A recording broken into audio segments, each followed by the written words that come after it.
So first of all, hopefully this will be a better environment. We can take notes and do different things and have a little bit more interactivity. So hopefully you've all done your homework. So I'm going to start by talking about the homework exercises and get some feedback. How did that go? Well, I think with any new language, it's like you're struggling through it at first. Well, that's the reason there is homework. So because it's the problem with it, unless you work on the homework, you'll never master the language. So feedback, how did it go? What were the insights that you got from doing your homework? So first of all, who did your homework? So We are 3 out of 20. So obviously my sales skills of getting you to do your homework are lacking. So what can I do to get you guys to be engaged in doing the homework? We were just too busy selling real estate. Next week we all do Yeah, I was that. on the phone the whole time. So, Yeah. How come I hear next everybody week telling we me the give you market feedback. sucks You right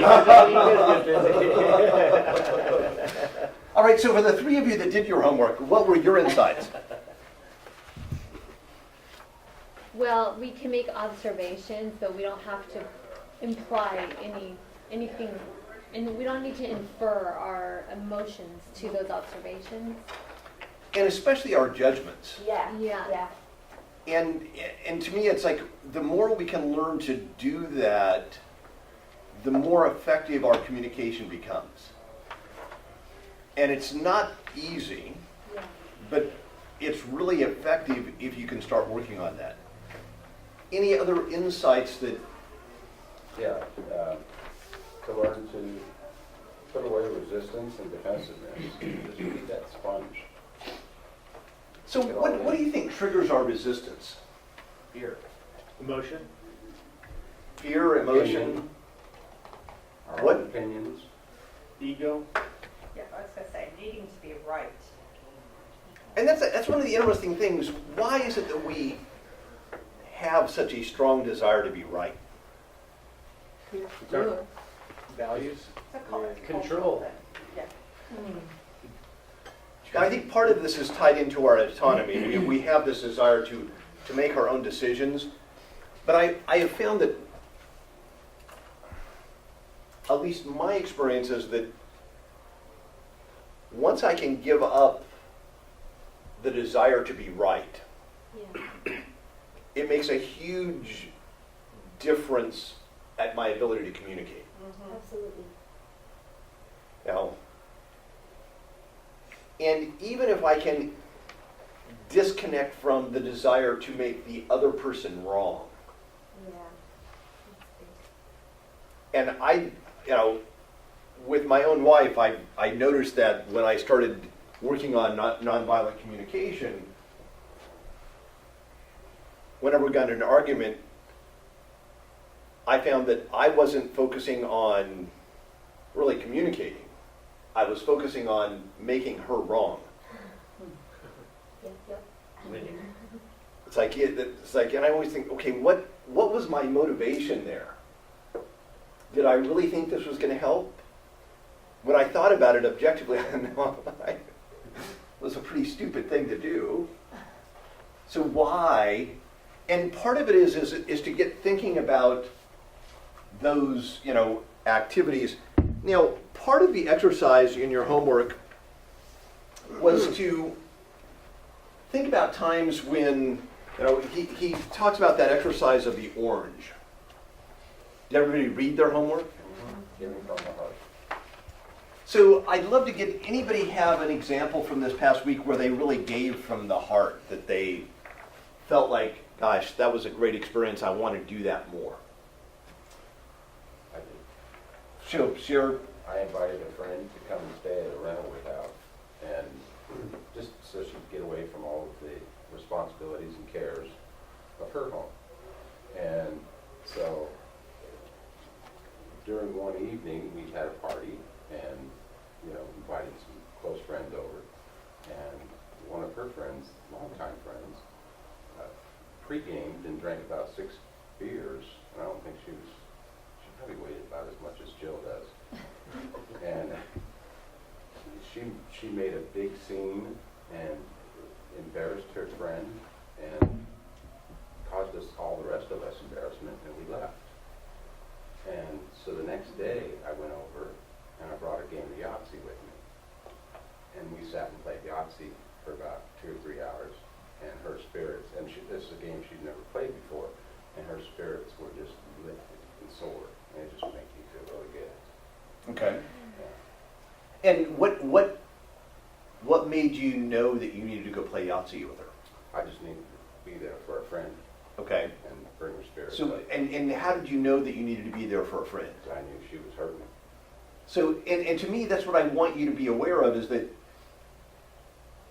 there was something that was communicating from the universe, or however you want to say it, that, gosh, here's somebody that's in pain, and your intention was just to go meet their need. And I'm sure that when you went there, you weren't exactly sure how it was going to happen. But, to me, when we become aware and we can sense other people's pain and needs and go give out of that joy, it makes a huge difference. Anybody also have an example of doing something for somebody out of guilt or obligation or other reasons that didn't make you feel good after you did it?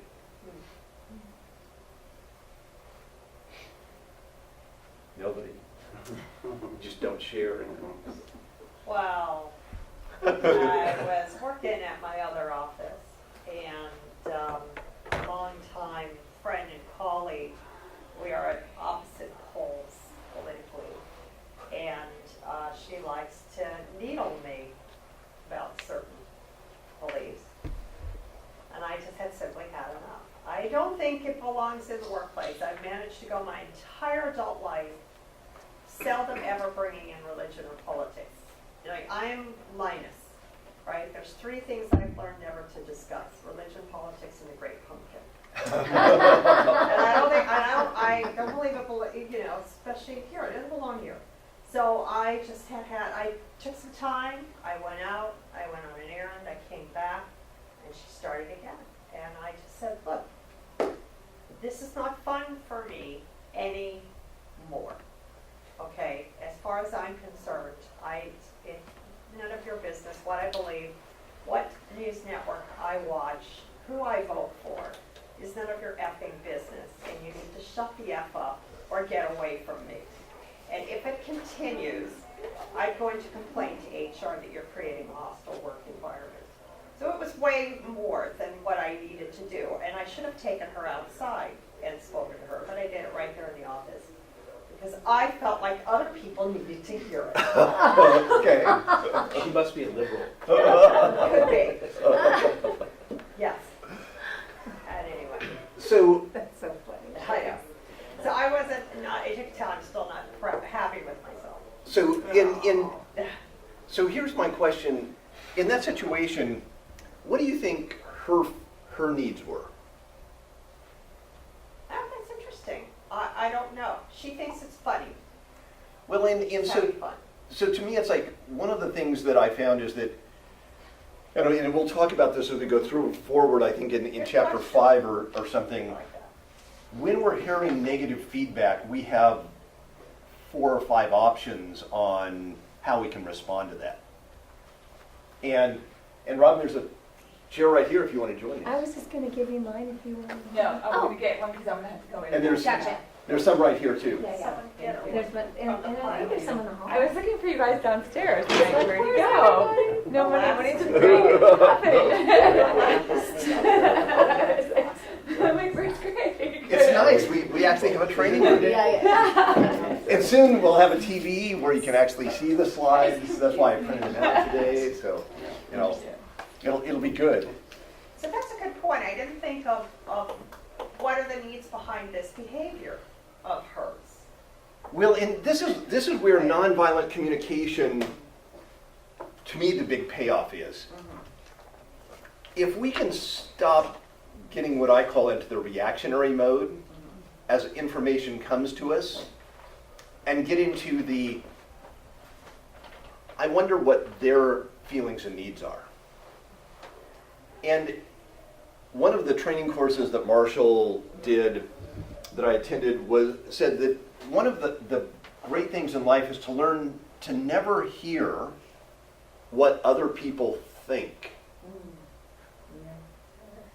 Because what they think is almost always a judgment. And judgments don't really, help us. And so if you contrast this, sometimes we give out of what I call guilt or shame, or because we feel obligated to. And whenever we give out of that energy, the person that we're giving to doesn't even know it, but they're going to pay for it. I have a confession. Okay. I was showing property, and we were locking up the door. We didn't have our shoes on inside the house. We were locking up the door, leaving a condominium that was on the top floor, locking up the door, talking. My client had little high heels on. She put her little high heels on. I was wearing flats. We went down the stairs and got down to the second level, and this woman opened up her door in the condo below there, and she said, "What is all the noise about?" And I was like, "What? Who is she talking?" I thought she was talking to the gardener that was blowing behind us, and I was like, and she was just like, caustic, you know what I'm saying? And she said, and I said, are you talking to us? And she said, why is it so noisy? What are you doing? And I said, oh, we were just showing the property and beep, beep, beep, beep, beep. And she said, well, something like keep it down or something like that. I said, well, instead of like hearing, it's sending love and doing all the stuff that you teach me, I went into my, I can't believe I said this either. Oh my God. I said, well, and I looked at my client and said, you might want to think about that before you purchase this house. Actually, I was actually about to say that was the universe having your clients back because I went But I said it in front of the woman. Oh no! Yeah, and I mean loud. I made sure she heard that. And then I called the agent that cannot figure out why this house isn't selling because it's beautiful. Right. And I told her the story, and Now they she have knows. called me back, and that neighbor now wants to apologize to me. But anyway, my point is that You couldn't reacted. send. You I reacted. completely reacted instead of responding to her. So. And part of it is that, to me, the value of reading this book, of going through these classes and talking about it, is that we can now start hopefully catching ourselves earlier in that response cycle so that we can avoid making some of those mistakes. And Lisa, just always remember that people, when she says something, they say that in the state that they're in at that time. Yeah. So you know how some things might not bug you, but if you have the flu or a migraine, it bugs you, right? Yes. Everything's loud, so you don't know what her state was or her environment at that moment. And I thought about So- that later, Yeah. but not in the moment. Right? And that's why I need to get better. Which Is, I adore you know. you. So part of your homework was to think about those types of situations and write them down and think about them, and then actually come up with alternative ways of dealing with it. Thinking about it, and this is an interesting, in the book, and again, part of it is that I've read this book so many times, and I've read a lot of other stuff of Marshall, so if I get confused about what he said where, please forgive me. But I think in this book, he talks about the time he was invited on a TV show to talk about why he was upset with the Vietnam War.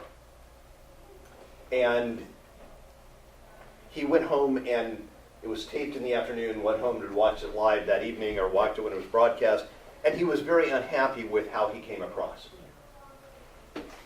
in that he got defensive, did not use the principles that he is known for creating, and then he focused on all the things he did wrong, and he said, well, I don't want to do that.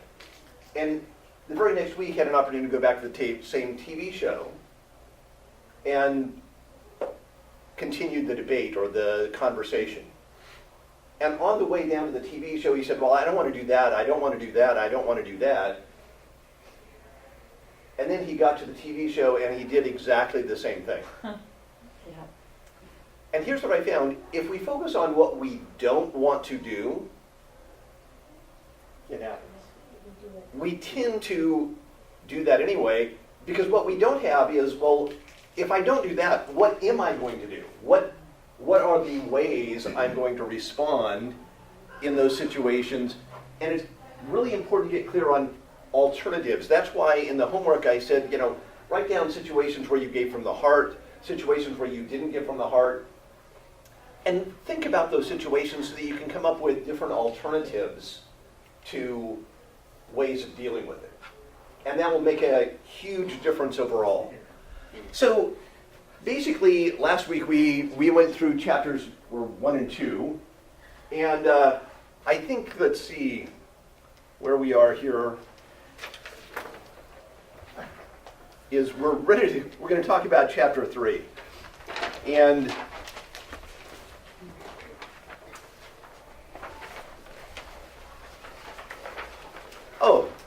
before we go there, let's go to the slides in here. And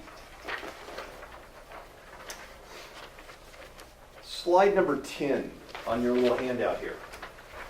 Let's go through these communications in there.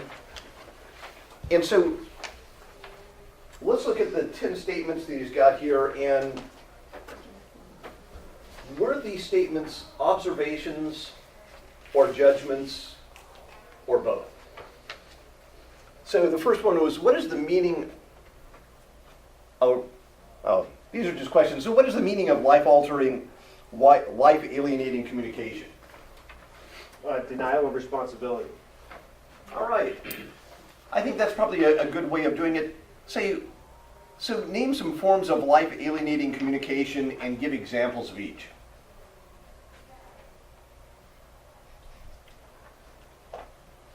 Comparing. Like you're Comparing. acting like an ass. Yes. That's the comparison. Or you should have done it more like that person did it. Those comparisons put people on the defensive and make them have low self-esteem. And So comparing, judging, all of those things basically disconnect us from really our needs and the other person's needs. So it says Marshall's belief that our analysis and judgments of other human beings are tragic expressions of what? our own values and needs. Yeah. Our own needs.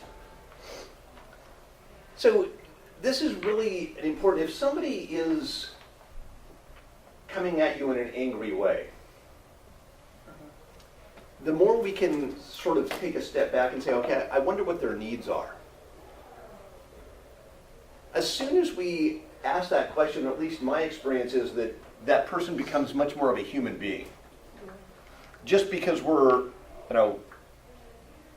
in touch with them.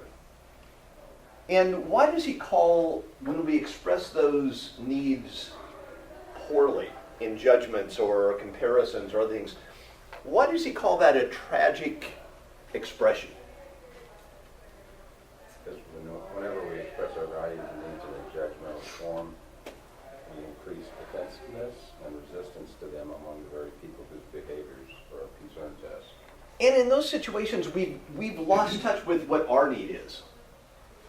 And whenever we lose touch with what our need is, and we lose sight of that, it has a huge impact. So what's the difference between value judgments and moralistic judgments?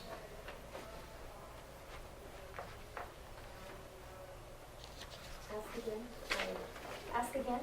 What's the difference between value judgments and moralistic judgments? I basically just copied what he had in the book here. value judgments reflect our beliefs on how life can be best served. Moralistic judgment is judging people and behaviors that fail to support our own values. See, and this is really important, and sometimes when people start getting exposed to nonviolent communication, they can read it and say, well, it sounds like he doesn't want us to judge or evaluate. And we can make evaluations that are life-serving, but whenever we make moral evaluations, right, wrong, good, bad, he shouldn't have done that, it should be this way, then we get into trouble because we're now forcing other people to sort of adhere to our point of view. Or what kind of observations did you call those? Good, bad, right, and wrong? Or you said they were those are moralistic. moralistic observations. They're Moralistic judgment. they're my internal judgments that are unique to me. They aren't good for the human nature. Now, part of it is that our language can obscure personal responsibility in what we're doing. And I really want you to start paying attention to this. This is one of the things that Jim Rohn really worked on me, and Marshall talks about a lot, is that when we attribute our emotions to external sources, we lose our power. It sounds like things are happening to us instead of we're acting. So this is where if somebody comes in and says, gosh, you're making me mad. What's wrong with that statement? You're in charge of their emotions. You're telling them it's their Yes. fault. Yeah. So, to me it's like when we say you're making me mad, when, the traffic is upsetting me, my clients are irritating me, escrow is being unreasonable.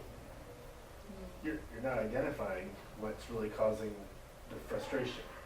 And now you're losing touch with the needs on it, and you're blaming this external outside source. And I don't know why my computer is doing such weird things this morning. Monday.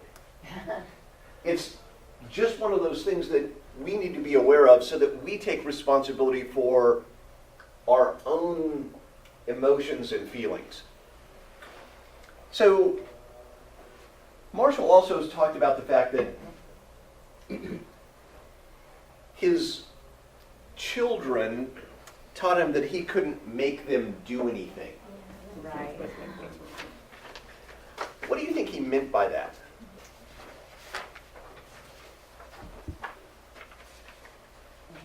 I'm assuming some of you have kids.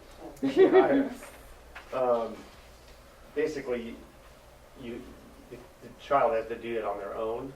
You can't make them do that. And at the end, the only thing you could do is make them aware of their mistake by punishing them, and that they always had a way of making him regret that he did that. So, and this is an interesting dynamic. So, gosh, if you don't do what I want you to do, I can force you to do it by punishment or coercion. And if you coerce your kids into doing something that they don't want to do, he said in the end, you always regret that you made them do it. So what do you think is going on there?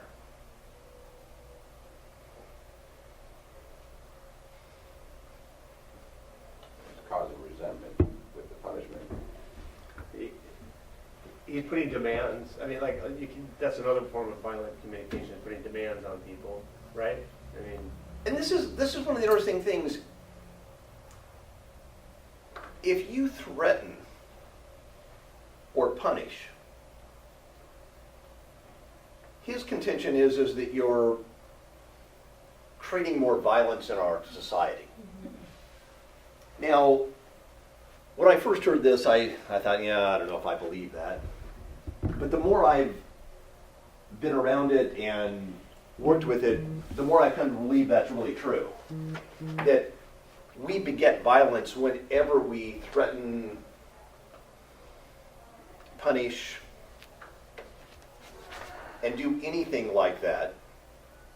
Because it's like, as a parent, it basically shows you that in the end, I'm strong enough, I'm big enough, I can physically force you to do what I want you to do.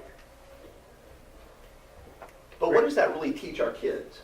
You know, the one thing that was profound to me in the message in the book was that, and especially when you're dealing with someone that you have a great amount of love for, you know, that type of behavior creates a lower self-esteem in that person. Would you ever want that for somebody that you really care about? That's right. You know, I think that was a real profound moment in the book for me, is that you're doing harm to that person, not helping that situation. You know? And this is one of the interesting things. To me, it's like, this is where you, to me, it's like, if you can go to people that you care about, and first of all, the people you care about, if you go to them and say, listen, never do anything for me unless you can do it with joy.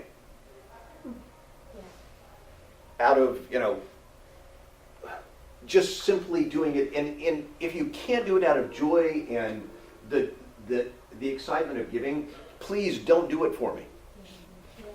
I would appreciate it more if you wouldn't give it to me, because what I found is that if somebody does something for you out of guilt, shame, any other reason, you will pay for it.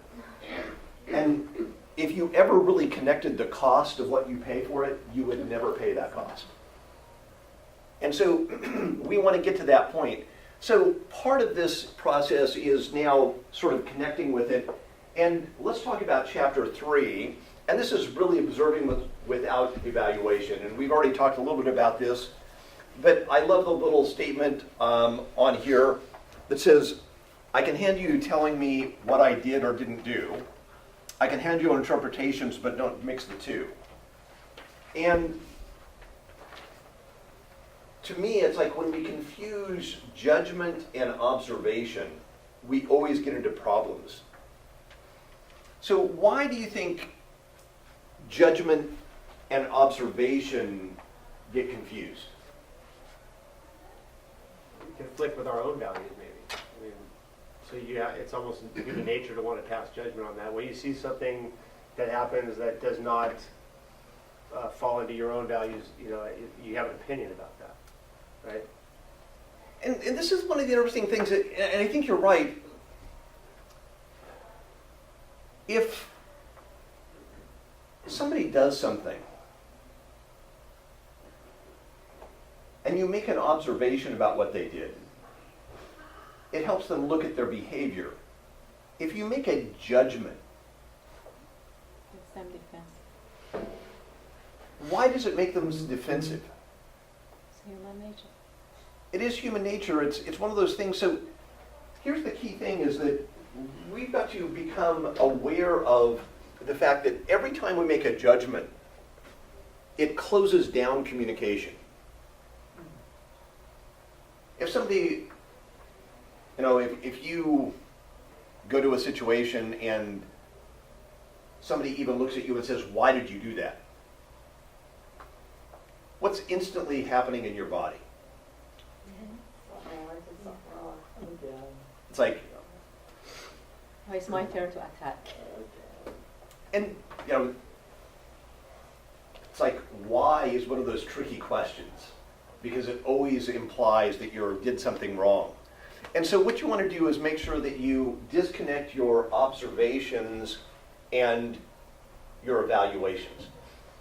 Now, if you want to make an evaluation, and sometimes we need to do this,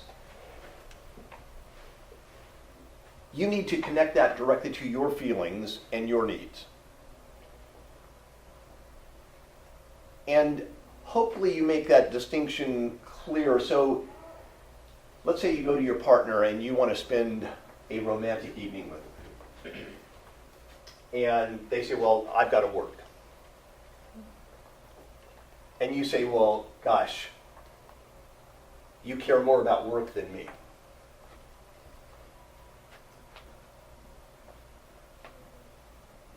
What did you do in that scenario? What happened? Pass judgment. You pass judgment, and is that person going to be likely to say, oh, gosh, thank you for that communication? Oh, yeah. Makes me really want to be with you. You're absolutely right. I do care more about work than you. Never coming home. Good night. So, if on the other hand, we say, gosh, we say, hey, I'm disappointed that you aren't spending the week with me. I don't feel as loved or appreciated, and it's about your feelings and needs. Are they probably going to be more responsive to listening to you? This is the interactive part. Can you ask the question again? Yes. Yeah, So, if instead of saying, you care more about work than me, if you say, gosh, when you don't spend the evening with me, I feel disappointed and frustrated. It doesn't meet my needs for connection with you. And I'm feeling a little bit lonely and insecure. And it's about your feelings and needs instead of them being bad or caring more about work. Are they more likely to be able to hear your feelings and needs? You're telling them what they are, so. They are not. And are they more likely to hear that you aren't judging them? And will that communication probably go better? Yes.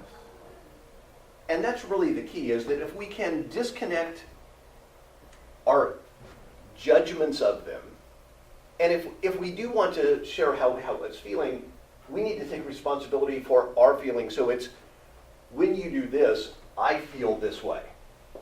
It's not meeting my need for this. It's not, you're a bad person. You care more about work than me. Those are all judgments that don't work.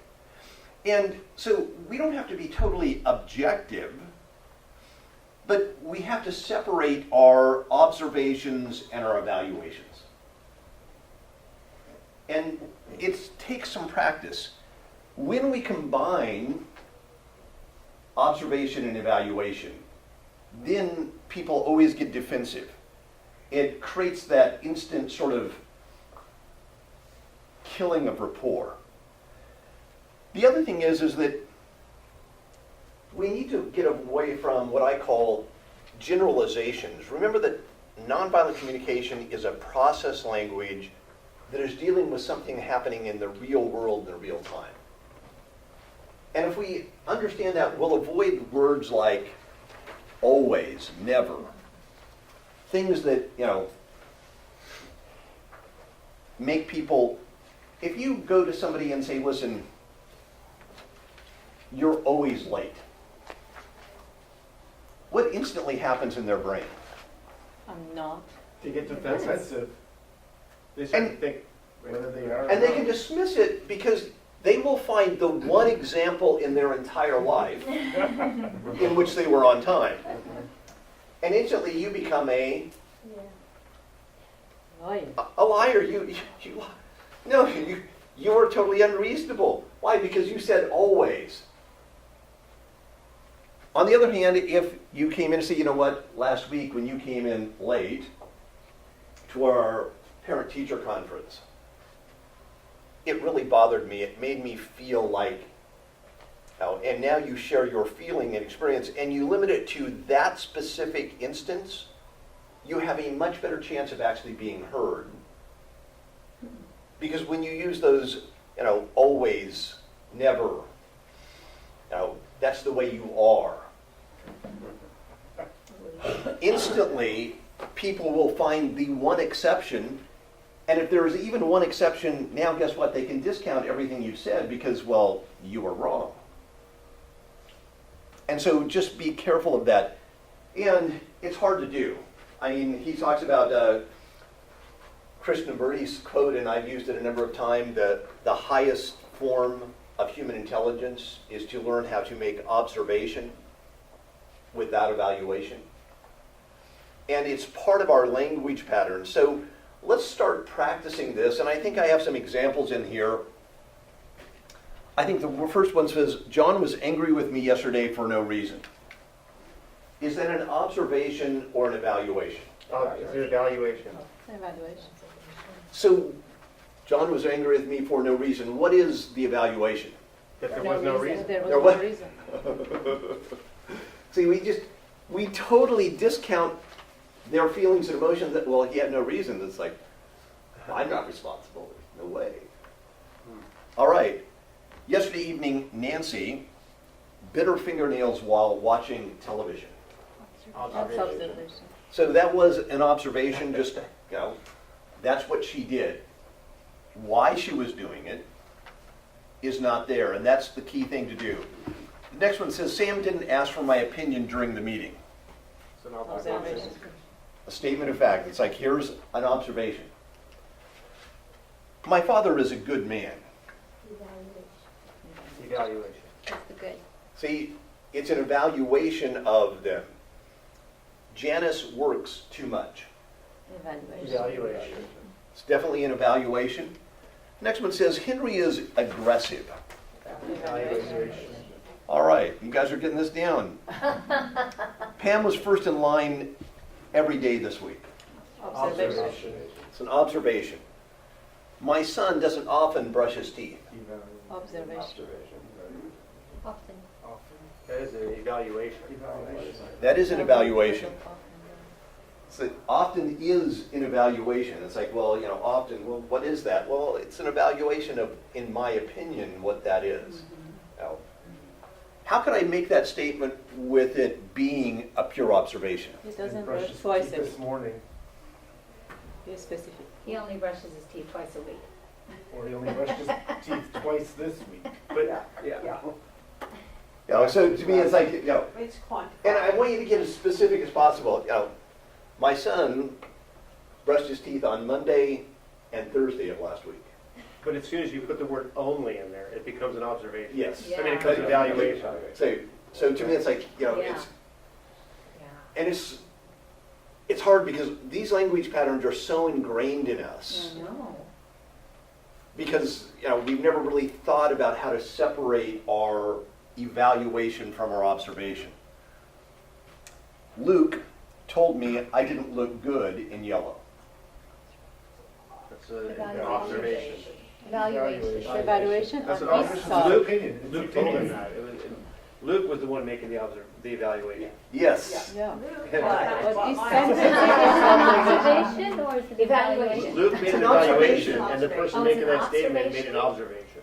observation. Okay, so it's an That's right. observation. Luke Luke, told me yes, I didn't look good in yellow. right, So who made the evaluation? Luke. Luke, Luke made the evaluation. right. But I'm I made the reporting The Um, observation. the observation. Mm-hmm. Okay. So,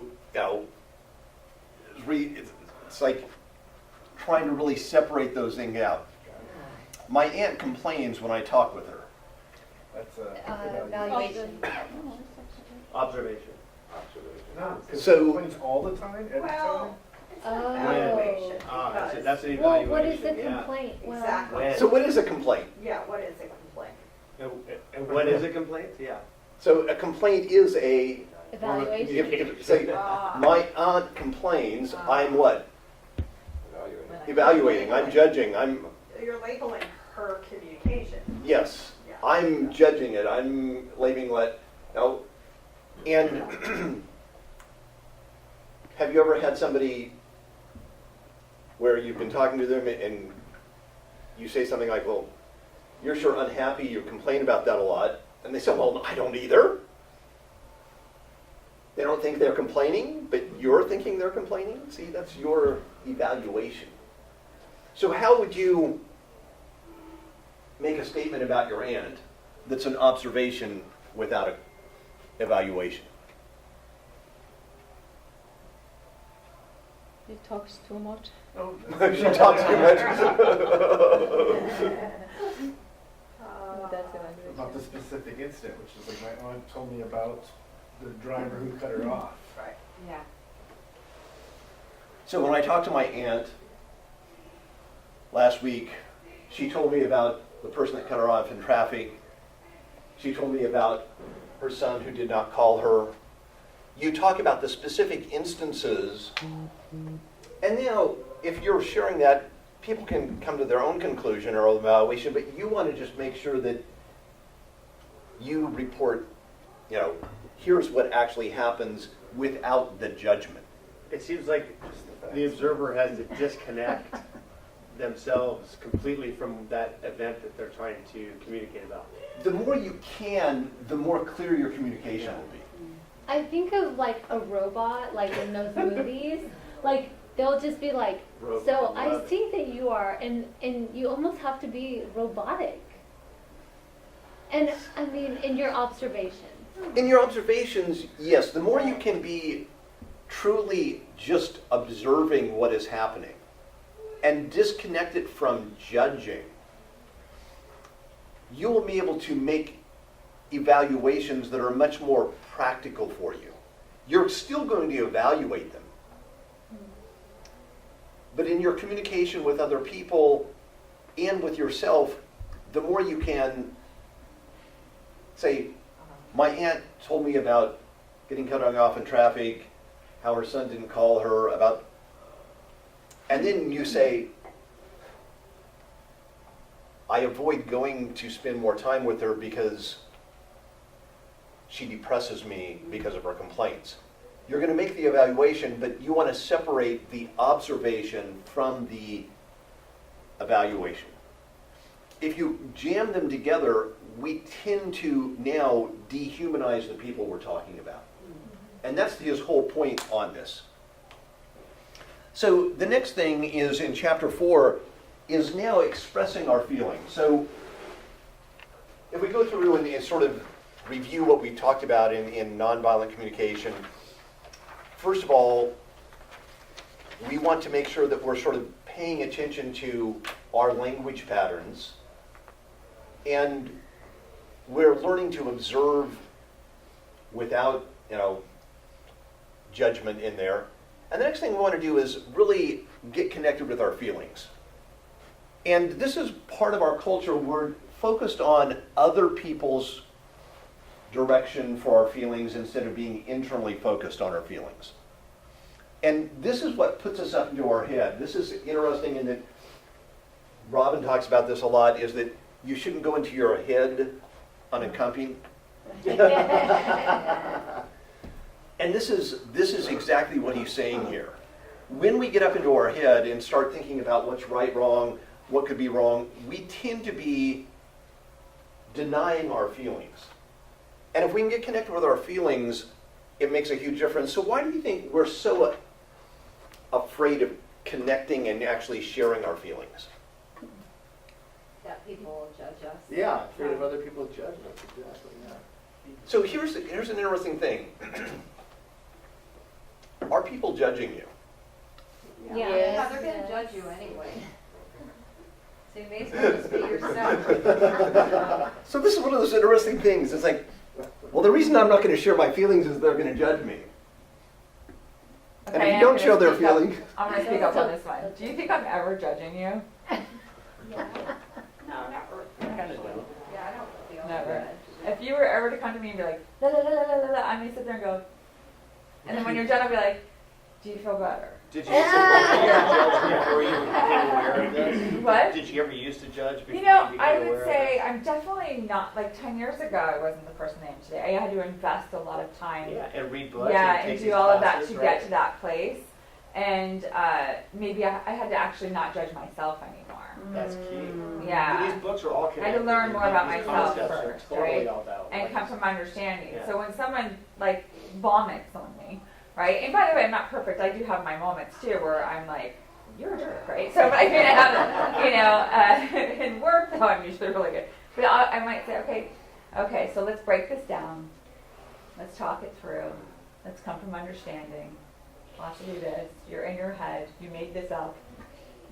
You're creative. And we'll talk it through. However, I'm not ever judging someone that has their creative mind. I'm amused often, right? But not in judgment. So not everyone's judging you. That's Well, what I think. I find that you and Greg are like 1 in a million. Yes, I completely. Like, I mean, we are wired that That's an people in observation. authority, people in authority do So I judge love you. that comment. Thank you. So Greg and I look at the world differently. This is something with who we surround ourselves with too, because we deal with a lot of the same things you guys deal with, and we see a huge difference between leadership and dictatorship. Yeah. Right? There you So go. we believe in empowerment and not talking down. And I can't stand when someone, I wouldn't allow the word manager in my title. That's one of the reasons I gave me my title. I don't believe in managing people. I'm like, I don't manage a person. I encourage them, I guide them, I empower them, I lead them. And to me, I just don't like the word because I don't think we manage a person's life. Does That's that why make we sense? love being here. Yes. Well, it's interesting. I think that we are so nervous about sharing our feelings. And my experience is that we're nervous that people will judge us one way or another.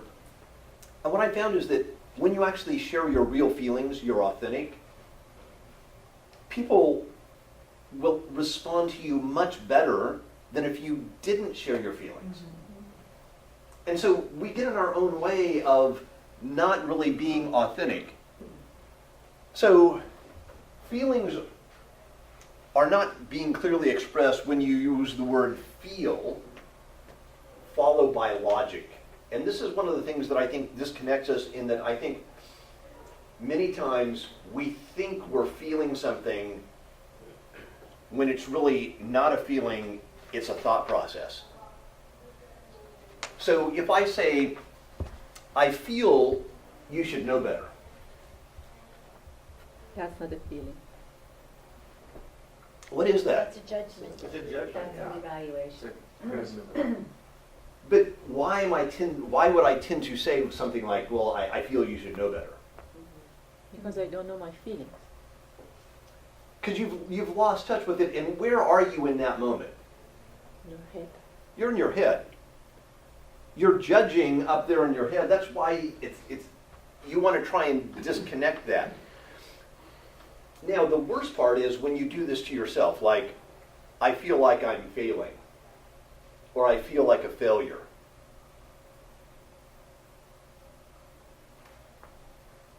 What is really that happening in your brain right now? You're judging yourself. You're judging yourself, and you're telling yourself a story. Feeding yourself a bad loop. Yeah. And this is where, if we can disconnect that type of thinking in our everyday life, we will be so much more productive in everything we do. It's really important to distinguish what we feel from what we think, and not confuse them by attributing our thoughts to a feeling. And it's easy to do in our language because, it's easy to say, well, I feel like a failure. So what does failure really feel like? So how might you express a feeling? What's the feeling behind that? Disappointment, embarrassment, Frustration. Motivation. Well, But see- what if you viewed that feeling in a different way, right? What if you're like, I feel like a failure? What if you viewed it like, all right, I'm obviously feeling this way because I'm questioning my own judgment and my choices that I've made. How can I learn from this? Because I made a decision that I probably made before and I didn't learn the lesson, right? Because have you ever done something where you look like 4 years forward, you look back and you're like, what was I thinking, right? And I should have known better. Well, obviously you didn't because you didn't because you made the choice, right? So you hadn't learned the lessons from your previous times. You did the same thing, right? I mean, I've done that a lot, and I can look back now and laugh. At the time, not so much, right? So if we look at it, it's where it's like, okay, where's the growth in this, and where can I be like, where's my aha moment of I feel like a failure. This is on me. This is my emotion. I'm in charge of it. Entrepreneurs embrace failure. Mhm. It's part of their net makeup. Like snow skiing. If you're not falling down, you're not trying hard enough. I mean, Right. I had this talk with my kids today on the way to school. It's like, make mistakes. Yeah. Make decisions. If you're making mistakes, then I know you're making decisions, and that's what it takes to grow up. So if I feel like I failed, it's because I know my standards are high Yeah. in myself, right? Like, oh, Failures and are it's good. like, where can I move forward from this? So let's get us grow. It's like marriage. Right? That might have been one of the places where I did learn a lesson a couple times, right? Oops, she did it again, right? And I can totally see why some people would have been like, what was she thinking? I was not thinking. Okay. So yeah, so thank you for reminding me, Shane. For sure. So, and I want you to think about this. So if I think, I'm a failure, I want you to actually try and break that down and get back in touch with emotion. Maybe you're depressed. Maybe you're, try and take it back to an emotional, an emotion. And then evaluate it and say, I wonder what this feeling of depression is trying to tell me. Oh, fear because I'm running out of money. So, There we go, so there's an emotion attached to that. I get what you're saying. but I want you to think about that. Even, see, a fear of that I'm running out of money, is that a real feeling, or is that a judgment? The judgment. If there's no money, there you go. If there, It's an observation. if there's no money, there's no money. So, but if I have this fear, I'm running out of money, what is that? What's my need here? Need of being You have to be safe, more specific, certain. in other words. Because running out of money is what, $5, $100, $1,000? Like, it's not being very specific. I only have enough You money in need the to bank to generate take more me money. through to January. See, and that's a much better observation. And If that. has anybody actually ever stressed about money that probably they didn't have to? My husband was like that. So to me, it's like, again, the more we can now get down to a feeling, and this takes some practice to actually do this. So I think he has an example in the book that says, where he says, I'm feeling inadequate as a guitar player. And I always thought, guys, this would be a great example. I'm feeling inadequate as a realtor, because I hear that shockingly. I feel like I'm not good enough as a realtor. I know enough. So I feel inadequate as a guitar player. What is that statement really assessing? Is that a feeling? You're judging yourself. Yeah, it's a comparing. So rather than judging yourself, how could you actually express a feeling in that situation? I don't feel confident enough. I would be a better guitarist if I practiced more. Yeah. See, now that's another judgment. I'm not as good as Jimi Hendrix. Again, another judgment. I need to improve on my riffs. So, if you are actually getting in touch with your feeling, you might say something like, I am impatient with myself as a guitar player. Because the feeling of impatient, I want to be better, but I'm impatient that I'm taking so long. When we compare ourselves, we can even say, I feel frustrated with myself as a guitar player. When we say, I'm failing as a guitar player or disappointed, those things are not really feelings, they're judgments. And I want you to really get back to the feelings behind them. And if you practice distinguishing what you feel and how you think, you'll start being able to react much better in communicating with others. So, I want you to think about it. What if I say, I feel unimportant to the agents with whom I work? What is unimportant actually describing? They don't respect me, they don't listen to me. And those are all what? Judgments.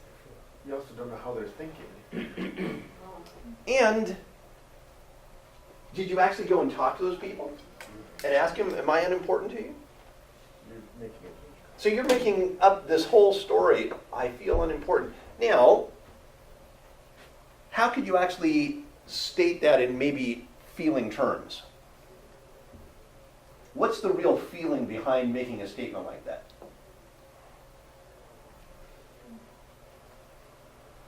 Not being listened to, being ignored. So, being listened to, not not being listened to, or being ignored, are those judgments? Yes. Would be like, So I want to get to a feeling that may be behind feeling. I feel upset when I go to work because people don't say hi to me. Is that an observation? Well, I don't. Start I there. think it's getting there. start here. So to me, it's like, instead of saying, I feel unimportant to the agents, with whom I work, it's like, I feel sad. I feel disappointed. I feel a real emotion. Now, you can say, the reason I feel sad is when I walk into the office, somebody doesn't say hi to me. I take that Because they don't like me or.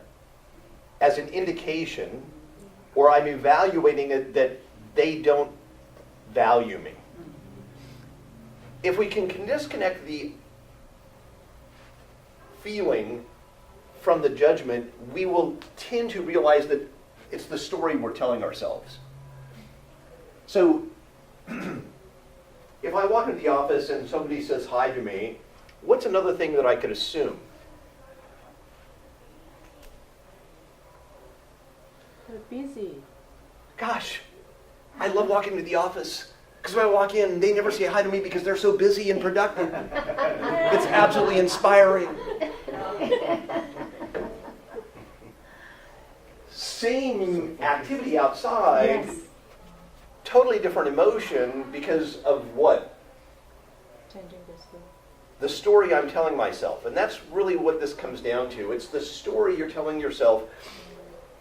And we get ourselves into so many different things because we disconnect our feelings, or we attribute our thinking to our feelings.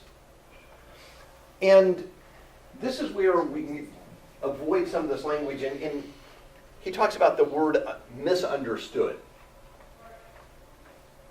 It's like when we say somebody misunderstands me, what are we really evaluating in that situation? Their judgment of us is not right. Or we're judging them, saying that they can't connect with us emotionally. See, and this is one of those things. So, what would Tony Robbins say about communication? You have to choose your words very carefully. Would Tony say you can be misunderstood? No. Why wouldn't he say that? You didn't You can communicate. misspeak. I mean, you can say a word. I mean, I think that enlighten me. I mean, where are you going with this? I think we're onto something here. Robin, what would Tony say was the meaning of your communication? The meaning of my communication, Of any communication? whatever the other person perceives it to be. So he would say, the meaning of your communication is the response you get, what they perceive it to be. So if the meaning of your communication is the response you get, They cannot be misunderstood. You can't be misunderstood. So that's a judgment. so misunderstanding is purely a judgment. It's like, this is one of those things where it's like, once you start cleaning up your language in conversations with people you're having, it's like, they never misunderstand you. No. Oh, I said this, they interpreted that. Oh, that's what they thought I meant. So here's my question. If you say something and somebody misunderstands you, and you repeat the exact same thing back to them and say, that's not what I meant, let me tell you, and you say almost the same thing, is that likely to change their mind? No. That's called the definition of what? Insanity. Anybody ever have one of those endless loop fights? No It's way. like, That's why Never so had much one of those. too, where I always talk about in the beginning with your clients, you need to have the conversation about communication and how do they like to communicate, and then also teach them you, right? So I always, I don't know if you guys realize how much I do it with you, where I'm like, if I don't get back to you on this or this, please call, because I didn't see it. I'm not ignoring you. Because people get in their heads, they're like, she's not getting back to me, she's ignoring me. I didn't see it. I didn't have my glasses on. I can't read it, to be honest, right? And then so I'm always teaching people about me, or if I'm driving, I can't check my texts and emails when I'm driving, right? And I would always tell my clients, especially if you're a realtor, you're driving around, like I don't have my laptop on my hip, you have to pick up the phone and call me if it's an emergency. So you have to describe that, or what times are best for you to speak, or that kind of things. You have to teach each other your style of communication and what works for you. And I always explain to people, I'm a bullet pointer. If you send me a narrative email, I'm going to pick up the phone and call you because it's going to it's going to like freak me out, right? So you have to have that thing, right? But do you guys want to hear something really cool? Like I think a technique I can teach you that will like change your whole world. Yes. Okay. No, don't tell us. Do we have time? No, don't tell me. Okay. So this took a long time for me to learn. So when Greg talks about like feelings and emotions are based on a past experience. Everything on the planet is we learn it. Okay, we're not born with this, and we learn it from something from our past or past experience. So if you take that feeling and emotion and be really connected with yourself and go, when was the last time I did this and it was like really rad? When was the last time I felt that? So you got to calm yourself down for a second. Okay, pay attention to how you're feeling. Can you get that like feeling? When was the last time I felt this? So I had a situation with my last position, my last company, and I felt this. So I really took the time. I'm like, God, I'm having this awful feeling. When did I feel this?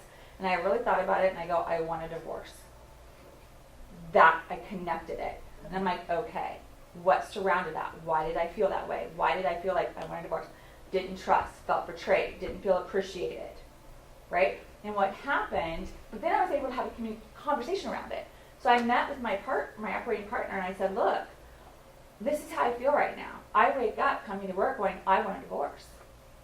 And he goes, ooh, that's not good. I go, yeah. I go, and this is why. I feel disrespected. I feel unappreciated. I feel betrayed. Because they had done something within my pay, because it was around money, my divorce was around money, and thought I would notice. And so I connected the feeling. I go, so we've got to resolve this situation, and we can communicate and resolve the situation, or we've got to get divorced, right? So we've got to fix it. So if you can connect that feeling, this is the last time I felt this way, this is what surrounded that feeling, this is what happened, you'll be able to communicate better and resolve it, or take the lesson and be like, you know what, this does not feel good, this doesn't work for me, I want to move forward, right? And like when you're around certain people that have an energy, ooh, when did I feel this last time? And you think of the people and you're like, well, I don't want that. I don't want that in my circle. So you're like, I don't think us and friendship is a thing, right? So if you can connect, when's the last time you felt that way? And where's the lesson? That's like the beauty of it. If you could find the lesson, okay, how do I resolve this in a very calm way and move forward?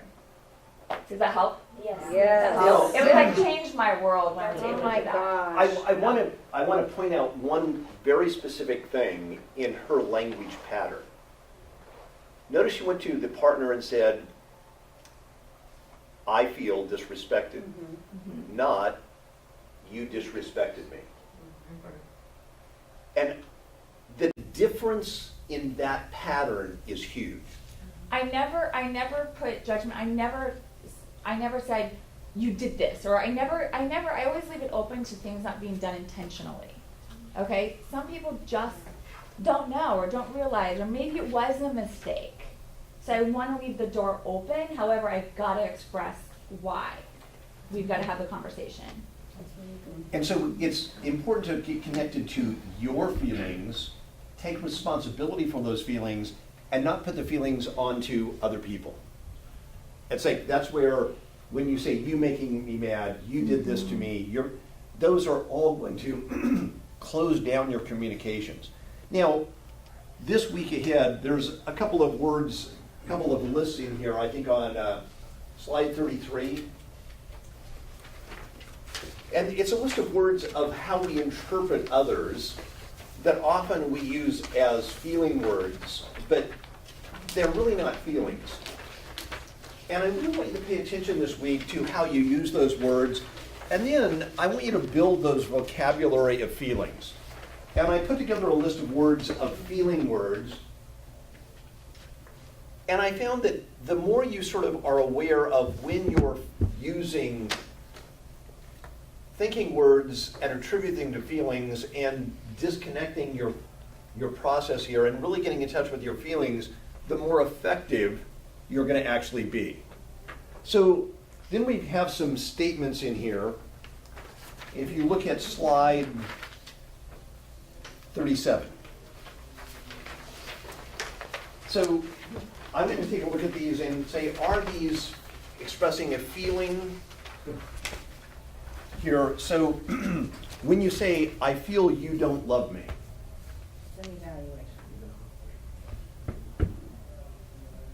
so is that a feeling? No.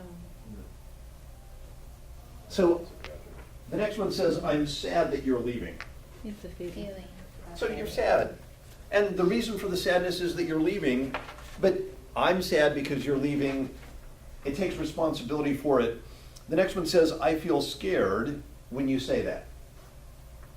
That's a feeling. That's a feeling. I'm scared. The next one says, when you don't greet me, I feel neglected. It's a feeling.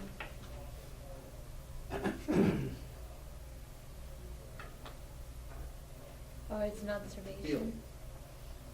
So, to me, it's like, yeah, it's pretty. You're expressing the feeling of neglected, but neglected is a little bit of a judgment. Mm. Yeah. It's not truly a feeling.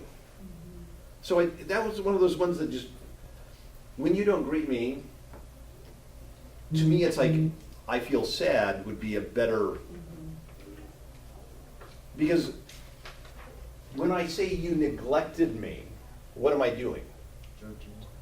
I'm judging you. I'm saying you didn't do something you should have done. It's not my feeling. Ownership. It's all about ownership of your feelings. And so, to me, it's like just,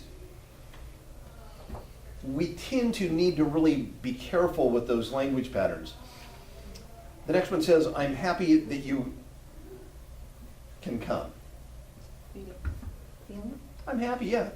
So, the next one is, you're disgusting.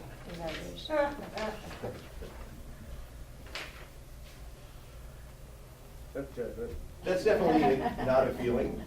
Is it a judgment? Then it says, Or what is it? Judgment. that's definitely a judgment. We're just It's not an clear on evaluation. We feel we're not clear on Yeah, that. that's violent communication. You might have to say 7. what the behavior is. That Well, I just. but, and for this one, we're trying to get in touch with feelings. So Right. it's like, you're disgusting is definitely not a feeling. So the next one says, I feel like hitting you. Observation? It's not a feeling for It's not sure. a feeling. So what is hitting? Anger. That's perfect. It's an action. Yeah. Oh. A feeling can't be a verb. So you just say, I feel angry with you. No. I'm No, so angry it's with not a you, I feeling. feel like hitting you. When you say, I feel angry right now with you, So what do you think? here's the thing. See, when you say, I'm feeling angry, you can say, I'm feeling angry, but when I say with you, what are you doing? You're putting in a judgment. Blaming them. You're saying your responsibility for my anger. Right. Okay. You idiot moron. You did this to me. So I'm feeling angry. Now, if you want to say, because Because you did this, I feel angry. when you did this, I interpreted that, you've got a much better chance of getting communication versus I feel angry with you because that's putting a moralistic judgment that they did something wrong. Just using that word angry, though, is already gonna get somebody defensive. That's where they're talking I about feel the words of, upset. I get upset, or I feel. Upset. So is You know. the phrase, I feel like hitting you. So you do have to be careful this way, but when you're communicating, I think it's okay to say, I feel angry, as long as you aren't implying it's the other person's fault. As soon as you imply it's the other person's fault, your communication is gonna go out. My notes are so messed up, I can't even tell. It just seems to me like it'd be very good It's luck trying to confusing, not isn't it? blame the It's other really- person on the word Yeah, angry. it's so against what we know, and it's so strange that we don't know this. It just makes me angry. That we don't know this. Well, the good news is that as we start paying attention to the language patterns, we will start seeing alternatives. And as you sort of get introduced into nonviolent communication, at the beginning it seems a little overwhelming. As we go forward, we're going to actually start getting into practical things to do to change our behavior pattern, our language patterns, that will create a huge difference in the impact we're having on people. So your homework for this week is to really become aware of where you're connected to your feelings. And I will send you out a little couple of exercises. Now, if you didn't do the homework from last week, your homework from this week is to do the exercises from last week. So the homework is be aware of connecting to our feelings. So you want to go through and read the list of words that are really not feeling words, and the feeling words, and just be aware of how you're using them in your thought process.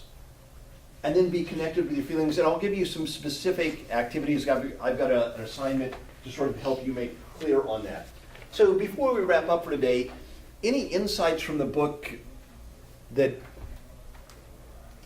have spoken to you or benefits you've gotten from working on this already? And I know we're still in the early phases, yes. I have a question. It's not, I just, with her experience with the person saying that's too loud, I'm curious. I mean, I agree and disagree with what she did. I probably would have fought fire with fire and said, you think that's loud? I've got a tap dancer that's a professional coming later today. And kind of put them in their place, because maybe that's why it hasn't sold, is because she's a bully, and you need to, so when she sees you next time, she's going, oh God, I'm not coming out to chew her out. I mean, I agree and disagree. I mean, I'm curious how you would handle that, or how you would suggest handling that. So as we go forward, and we haven't gotten to that, when somebody's coming at you in a negative way, what we really want to do is empathize with it. So basically, first of all, ask ourselves mentally, I wonder what their feelings and needs are. So if she says, you're really too loud, you say, gosh, I get a sense that you feel like we're being too noisy because you'd like some calm and quiet. Well, yes, I really want calm and quiet. Gosh, and if you keep giving them empathy, you'll get to their real feeling and need much faster in a much more positive way. And in a real estate situation, I would actually bring awareness around it. This is actually a really good thing, because in this situation, I would bring awareness to it. I would say, oh my gosh, I'm so sorry, we weren't intentionally trying to be loud. I'm glad you brought this up though. Are the walls thin here? And I'm opening up the communication to her to say, no, I just have a headache and everything's to me loud now. Or yeah, the walls are really thin here, because I would kind of want to know too. For the buyer, right? Are the walls really thin here? Is noise a problem here? Is this a constant problem here? Is why you're upset? Yeah, so I would bring awareness to the situation. Yeah, because it's also not, it probably wasn't a big deal. Maybe she should move. Yeah. Yeah, right, exactly. Would you like me to find you a building that's quieter? I see this as a listing opportunity, right? Yeah. So maybe you've got to be careful of the judgments we make about other people. But any other insights from reading the book applications? I Yes. have one, and I love this one. It's when he was working with a group of students, and they were having a really hard time with the principal at their school, and they were saying he's disrespectful to us, and he's basically telling us to go pound sand, that he won't listen to us, he shuts us down. So he worked with them in a little workshop, and they came up with 38 requests. But he framed it all how you were just saying it, Greg, like, dear sir, thank you so much for your time, and we have some items we'd like to discuss with you, and like things like we don't want to be called young people anymore, we want to be called black students, we're proud of our heritage. And they just went down a list like that where they were basically letting the principal know why they had these requests instead of demands, and he agreed to them all. And everybody was happy, and I just thought that was really powerful. So in the point he's making in the book at that point is that we need to couch our requests in positive action language, and especially not in things that we don't want. So Right. before, when they approached that principal, they said, we want you to treat us fairly. But if I ask you to treat me fairly, what am I implying? That you're not being Treating me treated unfairly. fairly. That I'm not being so you're already a bad person. And it creates these enemy images in the other person's mind. And so whenever we can do things that couch things in a positive action language, we get clear on what we do want. We have a much better chance of getting what we want than saying what we don't want. And, that's where I see a lot of agents struggle. Well, I don't want a cold call. Well, then what do you want? Well, I don't know. Okay, well, then you're probably not going to get there. Oh, it's like, I don't know what I do want. I don't want to cold call, door knock, talk to people, do this, do that. I actually don't want to work. Well, what do you want? Money. I want to win the lottery. Oh, then you need to buy lottery tickets. It's up to brilliant, go for it. So to me, it's get clear on what you do want instead of what you don't want. And especially with this group here, if we can work with each other on practicing, really getting clear on our language patterns, working with nonviolent communication, we will get better at it much faster. If you only read the book and come to the class and you don't apply this, it won't have nearly the impact on you that it could. So I'd really encourage you to do the homework and then really work on it, think about it. It does take some consciousness. I would even keep a journal. And at the end of each day, any situation that you handled in a way that didn't really inspire you, say, gosh, that's exactly what I want. Just think about it and think, how would I have liked to handle that? And get specific. Don't think about what you don't want to do. It's like, well, I don't want to be angry again.